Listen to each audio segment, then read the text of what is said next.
Every day begins on silicon. Phones chirp, cars start, hospital monitors wake, grids balance. One quiet assumption threads through all of it: we can always make more chips. Today, that assumption breaks. Not loudly. No explosions, no sirens, no end-of-world soundtrack. Somewhere, a line of wafers finishes its run. Somewhere else, a technician keys in a final shutdown command and the lithography light goes dark.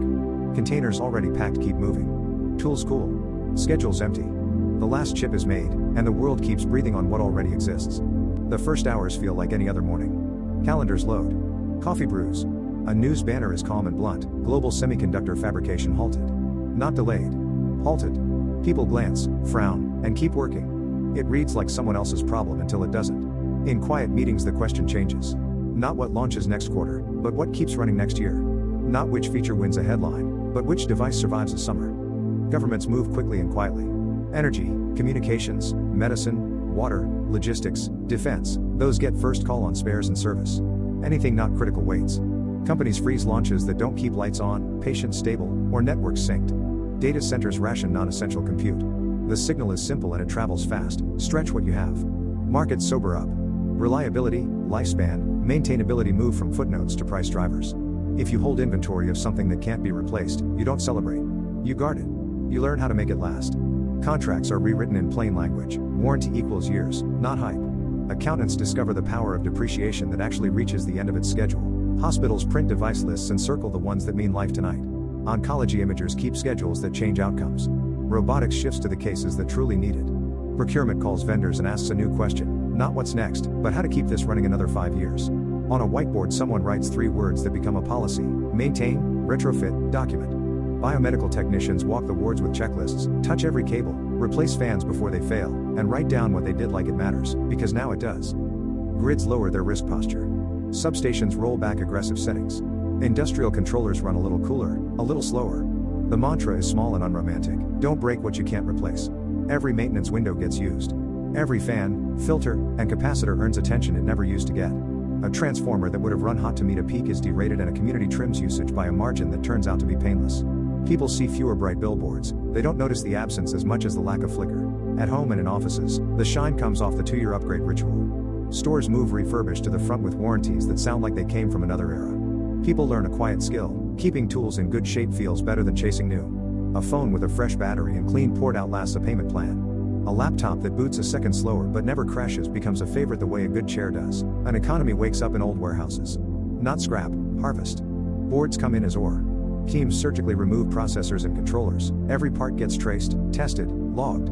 Provenance becomes everything. Labels say hours run, thermal history, failures. Trust doesn't come from plastic wrap anymore, it comes from a history you can read. Counterfeits flare for a moment and then die where standards appear. A part without a story is a part that doesn't install. Software feels the moment. Updates shrink. Background tasks die. Apps built for abundance learn to sip power and memory. A clean build with fewer threads and less I/O suddenly reads like good citizenship. Faster gives way to last longer without cooking the silicon. A developer team deletes a third of its code and releases something that crashes less and needs nothing new. Their support queue empties in a week and they decide to keep writing like that. Enterprises hunt idle compute like a leak. Virtual machines consolidate. Overnight jobs batch. SLAs get rewritten around sufficiency instead of excess.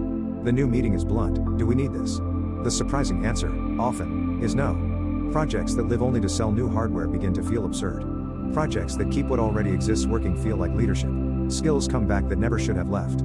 Board-level diagnostics. Sensible thermal design. Firmware literacy. Libraries open fix labs with microscopes and reflow ovens. Makerspaces fill with people who have no interest in soldering as a lifestyle but every interest in keeping their clinic's monitors alive. A repair technician is no longer the person you call when something breaks. They're the difference between a steady week and a crisis you didn't need. They start teaching night classes and their students arrive in work clothes. In exam rooms and operating theaters, medicine settles into a workable rhythm. Critical monitoring stays fully supported. Imaging is batched. Elective bells and whistles wait. Patients don't experience a dramatic fall, they experience something humbler, fewer surprises. A surgeon looks at an operating room and sees less glitter and more readiness. A nurse trusts the beeps because they've been cared for. Ethics shows up on time. Spares flow first to places where failure costs life. Prestige upgrades get in line. Most patients never see the allocation charts. They see what matters: care that continues. Insurers quietly adjust policies to favor maintenance dollars spent in advance over catastrophe dollars spent late. A small clinic in a rural town keeps an ultrasound past the date a brochure would have suggested. Mothers hear heartbeats anyway. On the roads, production lines pause. Dealerships become long-term service centers. Mechanics flash engine controllers not for power, but for longevity and heat. The used car becomes a platform with a plan. Owners keep logs like pilots. You fix the thing a month before it fails. The roadside tow trucks stay busy but traffic flows because nobody let a small problem become a large one. On farms, precision guidance scales back to good enough accuracy. It's less pretty on a dashboard and fine in a field.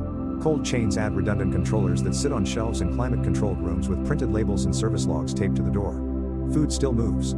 Slower. Tighter. Smarter. A farmer teaches a teenager to plot a line by the sun and an old fence. The teenager smiles and later checks a cache of offline maps. Both skills stay. Payments behave like adults. Flashy features pause. Core rails settle into predictable batch. The risk isn't a network dying, it's a terminal breaking without a spare. So someone makes sure the spare exists and works. A grocery line fidgets less when the terminal is a model that's been in service for 8 years and everyone knows how to reseat the cable. Consumers adopt a new status symbol. It isn't the newest. It's still excellent after years. Pride moves from unboxing to maintenance logs and a battery you replaced on your own. People begin to swap guides like recipes. The quiet social capital of competence rises. Policy catches up. Procurement asks for lifespan, not just price. Right to repair becomes a clause you have to satisfy to sell. Hospitals and utilities maintain minimum stocks of certified spares in climate-controlled rooms. Audits stop being punitive and start being normal. A city buys a boring, repairable device and puts the vendor's marketing deck in a drawer. The device works. The drawer stays closed. Design changes in ways you can feel. Devices open without cracking. Screws replace glue. Batteries come out without heat guns. Heat sinks grow up and act like they'll be there a decade, because they will. Marketing learns a new adjective, serviceable, and learns to say it with pride. The prettiest thing in a teardown becomes a plate of metal that touches air. Firmware makes friends with physics. Heat clocks come down a notch. Fans spin less because heat is managed at the source. Dust filters, once an afterthought, matter. An engineer writes a note you never see, derated, lifetime extended. They sleep on a Sunday and so do you. Networks continue because they were built too. Carriers triage what matters. Legacy bands serve because coverage matters more than novelty. Routers get software that respects age. The map doesn't change much. The attitude does. There is less boasting and more uptime. In collocation aisles, idle racks go dark without fanfare. Training runs move to windows that don't step on other work. Renting cycles grows honest, pay for impact, not headlines. The hardware that remains does less, better. A small company publishes a case study about deleting 10 servers, customers cheer, universities add practical weight to elegant theories. Code runs on old hardware gracefully or it doesn't ship. Students learn that heat kills and avoiding it is not a trick, it's a discipline. A course teaches how to write an update that won't break a decade-old controller. Students ship a patch to a water utility and an operator sends back a thank you in handwriting. In operating rooms and imaging suites the gloss fades and outcomes don't. Scheduling is smarter. Downtime is planned. Triage is by benefit, not by flash. An anesthesiologist explains that the best day is a boring day. Nobody argues. A hospital's pride moves from acquisition to uptime. City halls fund what look like a hobby and isn't. Public fix labs save money the public never thinks about. A municipal spare pool sits behind a locked door with a logbook that gets used. When people ask why, someone points to a month that went by without an outage. The savings came from nothing happening. Security grows up. The fastest patch isn't always the best patch. Updates test against hardware with years on it. Slower, safer. Devices die less often than fast ones that cooked early. A chief information officer writes a policy in plain speech. If an update kills a device, the update is wrong. Balance sheets lean into the change. Maintenance budgets rise. Replacement budgets fall. Lifetime value becomes something you measure and explain to an investor who learned to like steady more than spectacular. The boring line on a graph becomes the proudest. People tell stories because they work. A clinic extends ventilator life by years with certified harvest parts. A utility doubles mean time between failures by turning a dial down a little. A factory raises uptime by scheduling conservative profiles and caring for spares like they mean it. None of this goes viral. All of this is progress. In places far from wealth, the shift feels familiar rather than shocking. A radio repairer in Lagos guides a line of customers with patience. A nurse in Cochabamba keeps a laminated sheet of device procedures and smiles because the sheet is now policy. A grid technician in a village in Assam swaps a capacitor with tools his grandfather would have recognized and sends a message that the pump is back. The world didn't equalize, it remembered something it had in common. Culture catches up. Advertisements learn to whisper. 5-year warranty, guaranteed parts, available manuals, right there under the logo. A brand becomes proud of screws. A reviewer spends more time on thermals than frames per second and nobody complains in the comments. A signature look appears, matte finishes, fewer seams, proud fasteners, a back panel that says open me if you need to. The black market tries the old tricks and hits a wall. Counterfeit parts that used to pass on busy days now face quiet labs with time to say no. Certification bodies spring up, light, fast, transparent. They don't bless perfection. They bless honesty. A tested good label with traceable data beats a shrink wrap and a promise. Schools split a day between the abstract and the immediate. In the morning, someone proves a theorem. In the afternoon, they clean a fan, replace a battery, and flash a firmware safely. Students leave able to do both and the world lets them. A graduate fixes their family's modem and writes code for a clinic and calls it Tuesday. The arts notice. Designers draw devices with repair arcs as part of beauty. Photographers take portraits of hands with burnished screwdrivers and the images feel like the 21st century. A museum mounts an exhibit called Care that is about wires and fans and people not being heroic, just right on time. Innovation doesn't die. It changes aim. In labs, optical coprocessors handle work a slice at a time without cooking silicon. Analog accelerators solve problems where precision isn't the point but thrift is. Clusters built from yesterday's chips do today's work because orchestration got smarter than raw horsepower. A scientist shrugs at an older GPU and says we learned to ask it nicer. Developers take pride in a different graph, power draw going down. Crashes drop because complexity came off the top. Apps cache the right things. The best release notes read like a diet, smaller, calmer, healthier. A designer removes a menu and 1,000 fingers stop missing a button because they never needed it. In kitchens and shops people keep small lists. Offline maps. Phone numbers on paper. A backup of photos on a drive that isn't on. A battery in a drawer with a date written on tape. None of it looks like panic. All of it looks like dignity. Households learn a cadence. Back up once a month. Clean the fan once a season. Replace a battery before it swells. A printer that used to be a curse becomes a friend when it prints a manual and you put it in a clear sleeve. A child helps and learns that making a thing last is a kind of power. Businesses learn to inventory like grown-ups. A list of every device with a note. What happens if it dies? What keeps it alive? Who knows how? The list is boring. The list is gold. A manager hands it to a new hire and calls it the map.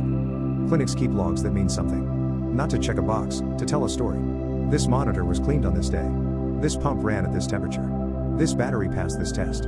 When a screen stays dark, paper appears for an hour and nobody panics. When the screen wakes again, someone writes that down too.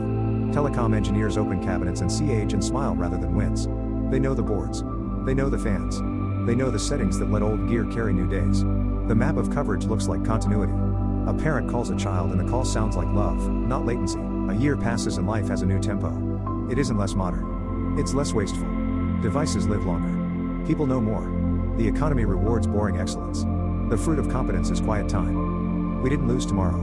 We kept today running. The future didn't stop because the nanometers did. It started measuring itself in different units. Uptime, watts avoided, parts reused, skills taught, panics not required. The scoreboard is subtle. The wins are human. Fewer miracles. More stewardship. Pride in maintenance done on the day it wasn't urgent. Keep devices longer. Buy repairable. Track health. Update carefully. Prioritize what keeps people alive and cities working. Teach maintenance like it's literacy. If you're at home, back up offline, clean the fans, replace a battery before it swells, keep a printout of the things you'd struggle to replace, and show someone else how. If you run a business, know every device you depend on and whether you could keep it alive. Write it down. Improve it next quarter. If you work in a clinic, hold spares that are real, keep logs that are readable, and train for an hour of paper so an hour of paper is just an hour. Progress might not be more chips. It might be more life from the ones we have. The world didn't stall. It shifted from new to good, from fast to durable, from noise to signal. Morning again. Same devices. Same city. Still working. Not because someone saved us with the next thing, but because we learned how to treat what we've like it matters. Preparation is a skill. Keep it sharp.